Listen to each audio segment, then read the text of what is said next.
The Iraqi army exists no more. The Syrian army is down to at least 50% of its size of 2 years ago.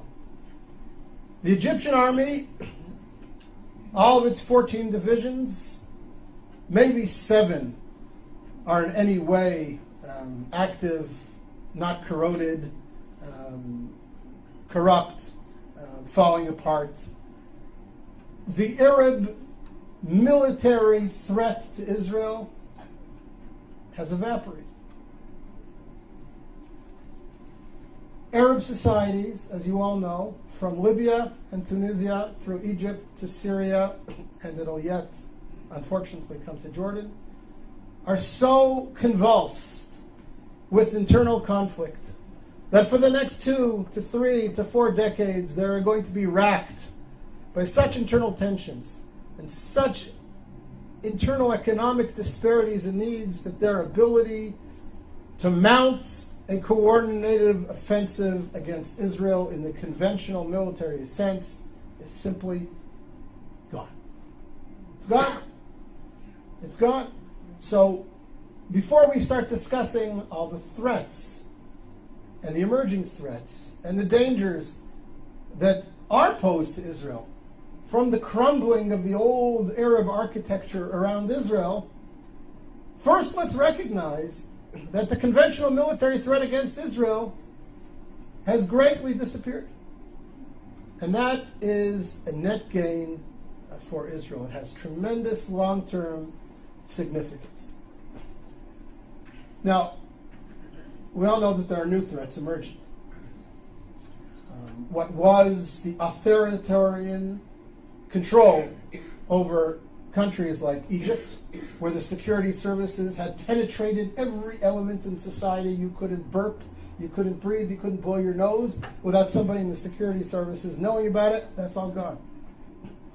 Morsi doesn't have control over the streets of Cairo, never mind the sands of Sinai, and whoever emerges as the leader or one of the leaders in Syria towards the future will never have the same authoritarian control over the country that Assad's mukhabarat, his security services, had. So that creates potential for great conflict. We all know about the threat of weapon stocks, missiles spreading all over, new weapon systems coming into the region, whether it be from Iran or from Russia. All these pose security threats to Israel that Israel will have to deal with in the coming years and perhaps decades. But the conventional military threat, the Israelis fear that the combined armies of Egypt, Iraq, Syria are going to mount a coordinated offensive like they did in the Yom Kippur War against Israel. That's gone. That's gone. Thank God. It's gone. And therefore I say to you, again, Israel is winning.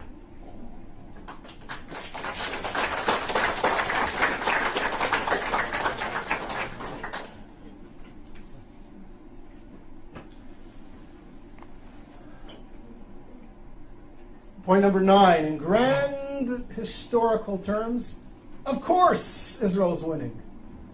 Look at the society that's been created in Israel. Look at the creativity of the Israeli community. Look at the vibrancy of life in Israel. I look at my kids.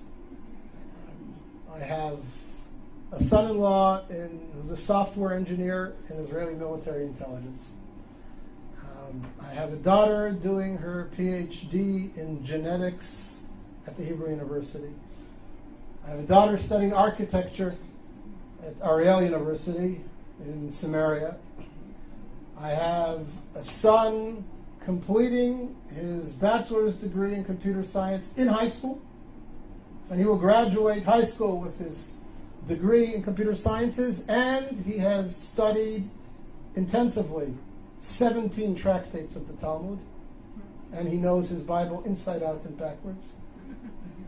And I have 2 younger kids who are in younger grades, and I look at them and I see their contributions and their future contributions to Israeli society, and I look at their friends who are all doing similar exciting things, And one of my daughters is a little bit of an artist as well.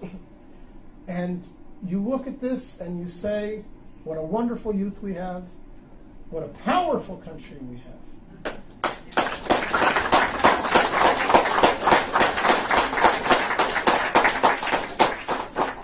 And I don't say this to gloat or to be racist, but it's important for us in terms of perspective to ask, what creative contributions has the Islamic Arab world around us made to the world over the last 100 years?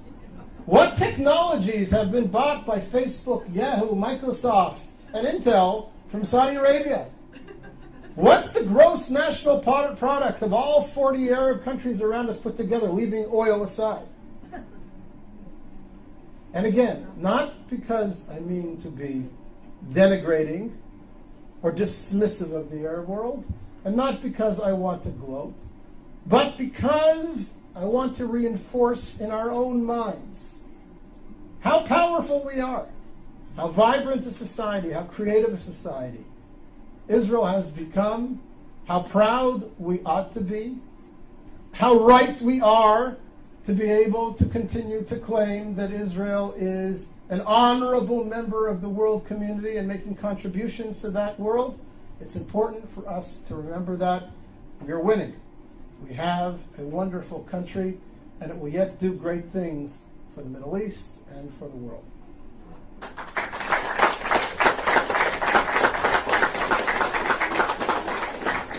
And I forgot, we now have gas.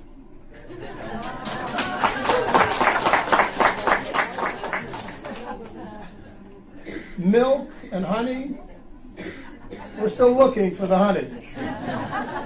And oil, I don't think we're going to ever find, although there is shale